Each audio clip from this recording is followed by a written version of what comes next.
Саламатсыздарбы? Саламатсызбы? Мектебимиздин китапканасына бүгүн бир үлкен бастамамен келип отурбуз. Элбасымыздын 2020-25 жылдар аралыгында окууга куштар мектеп жобасы аясында жүргүзүлгөн иш-чаралардын бири китапканага китап сыйлоо. Өзүмдүн окуган адебий китаптарымды сиздин окурмандарыңызда тушунда ой алсын деп сыйга тартууга алып келдим. Окурмандарыңыз көп болсун. Келечекте биздин жаштарыбыз китап окууга куштар болот деген сенімдемін.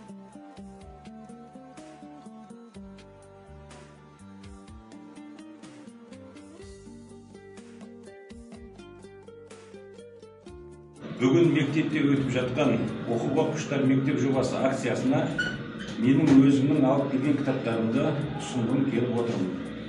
Мына кітапхананың оқырмандарына, оқушыларға айтарым, кітапты көп оқыңдар. Кітап адамды өзін-өзі тәрбиелейтін ең негізгі құрал болып табылады. Мына акцияға белсене қатысып, кітапты оқып, өзіміздің адамгершілік, парасаттылық қасиеттерімізді дамытайық балалар. Осы акцияға өз үлесімді қосамын. Шынар апай, оқырманымыз көп болсын, ұрпағымыз кітапты оқысын. Сізге табыс. Республика деңгейінде аталып жатқан кітап оқу.